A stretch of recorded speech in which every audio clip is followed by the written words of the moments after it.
Thank you very much, Harris, for those very kind words. Thank all of you for a very warm welcome.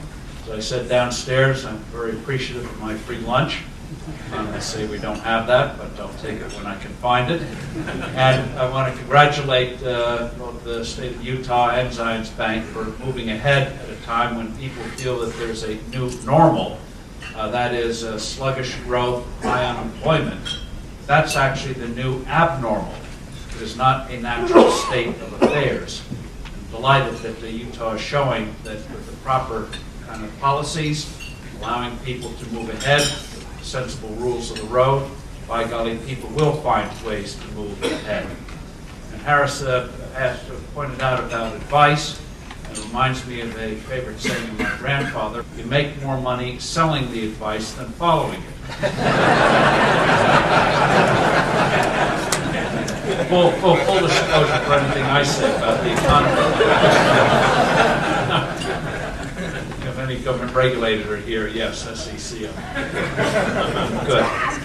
But I've been asked today to make some observations about the economy, the so-called new normal, what lies ahead, what we can look forward to, what are the obstacles out there.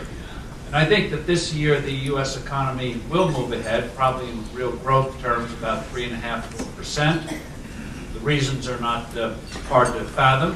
People are still blessed working, incomes are rising, consumers are spending a little more, companies are increasing their capital expenditures, not as much as we would like, but to stay competitive, they are increasing it.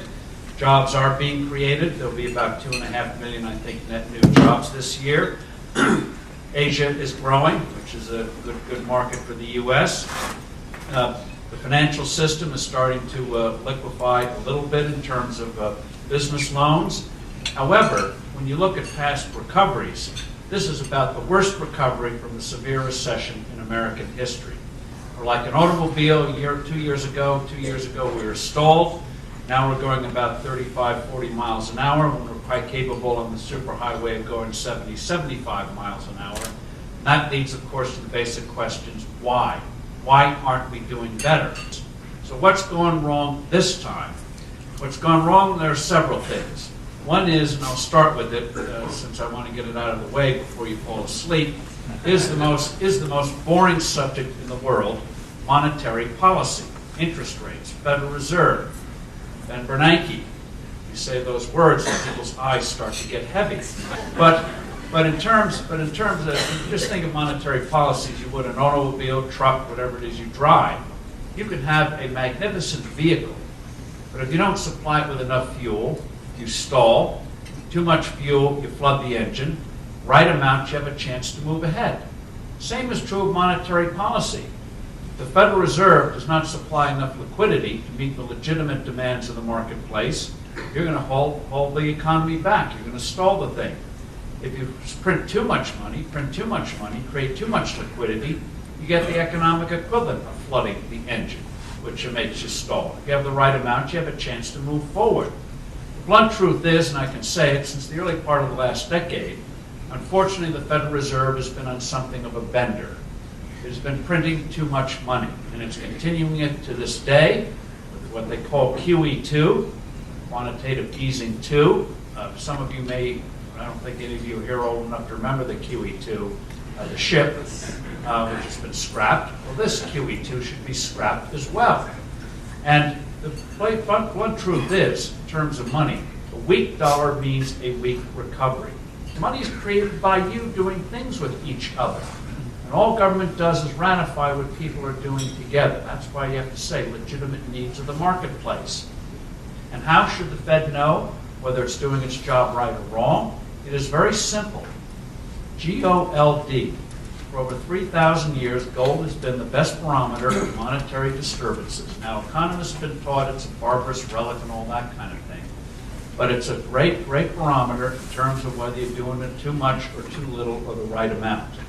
As outlandish as it may seem today, as silly as it may seem today, in the next 5 years, the dollar is going to be relinked to gold for the first time since the early 1970s. We cannot continue on this kind of instability. Men and women cannot determine the value of the dollar. It is people in the marketplace who give it a steady value if they're allowed to do so. And all the authorities should be doing at the Fed is making sure we have a stable dollar, making sure you deal decisively and quickly if a panic occurs, and then pull back. That's all the Fed should be doing. Another thing, of course, standing in the way, we all know about, is taxes. One thing that political authorities outside of this state have a hard time understanding, that's why we have a good government here, is that taxes aren't just a means of raising revenue, they're also a price and a burden. Again, I hate to be so simplistic, but a tax on income is the price you pay for working. Tax on profit, the price you pay for being successful. Tax on capital gains, the price you pay for taking risks that work out. The idea is a very simple one. When you lower the price of good things like productive work, risk-taking success, you get more of those good things. Raise the price, you get less of those good things. That's why this talk around the country with all these massive deficits, unfunded liabilities, all this talk about we need to raise taxes, got to be part of the package, is just absolutely counterproductive. You want to lower the burden, get more activity, more risk-taking, more wealth created in order to begin to dig ourselves out of the hole that we got into. And I'd replace it with a simple flat tax, single 17% rate, exemptions for adults and for kids. A family of 4, for example, no federal income tax on your first $46,000. Family of 6, $61,000 free of federal income tax. Anything above those levels, 17 cents on the dollar, no tax on savings, no death taxes. I believe you should be allowed to leave the world unmolested by the IRS. or as our founders would say, no taxation without respiration. and on the business side, cut the rate from 35 to 17%. You know, in April, we'll now have the highest federal income tax rate on business profits in the world. Japan's going to cut theirs in April a little bit, so now we have the highest tax in the developed world. Cut it down to 17. Get rid of depreciation schedules for tax purposes. If you make an investment, the year in which you make it, lay out the cash, you get a write-off. If you have a loss, you carry it forward against future profits until you use the thing up. You do that, combined with a sound dollar, and you'll start to see this economy take off like a rocket. And then, of course, another big thing is spending. And you all know it, the nation knows it. We cannot continue the binging we've been doing. And the idea of spending as stimulus is one of those strange superstitions that has gripped a lot of otherwise sensible people. But when you think about it, where does the money for the stimulus come from? It is not manna from heaven. It does not come from a ship from Mars. It comes from we the people. You either tax it, borrow it, or print it, which is another form of taxation. And so on the spending side, less is actually more. And yes, with these massive deficits, the $61 billion that the GOP is going to try to get through on the discretionary part of the budget looks like chump change compared to the trillion-plus dollar deficits. It is a start. This then gets us to regulations. Regulations cost this economy $1.75 trillion a year. Even though the president talked in the State of the Union about doing something about it, they still keep coming out. This then gets us to the big thing, the real overhang, and that is entitlements. If you look at the entitlements, Social Security, unfunded liabilities, 10+ trillion. Take Medicare and Medicaid, 80 trillion depending on your assumptions. You put that with the 3 trillion of unfunded pension liabilities on the state level. You look at the huge deficits and you just be ready to split your wrists. Well, don't. There are ways out of it. The way out of it is to start with the balance sheet, which is again appropriate for this group today. As you know, with the balance sheet, you have assets and you have liabilities.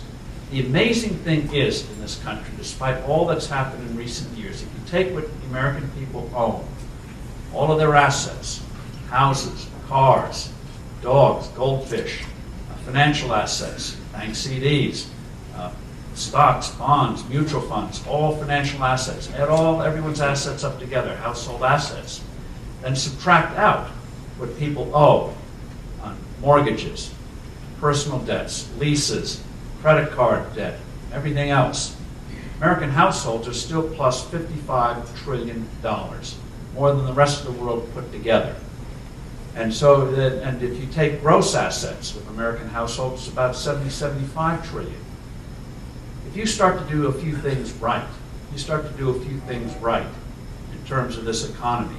What happens is asset values go up, because if people start to see a future, present value of assets start to be marked up. The way you do it is you have personal accounts, the sensible rules on diversification, no buying racetracks in Thailand. It's going to be very boring vanilla stuff. But what it does is it suddenly turns over time a liability into an asset. And then this comes to the huge one in terms of regulations, in terms of entitlements, which of course is health care. Medicare, Medicaid is mentioned, $80 trillion plus of unfunded liabilities. Those liabilities assume very little productivity in health care. This gets us to the big question.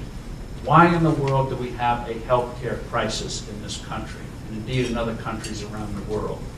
The stock answer is, well, we want more health care. Well, think of that for a moment. Why is that a crisis? In any other part of our lives, if people want more of something, entrepreneurs rise up to supply it. That's the glory of free markets.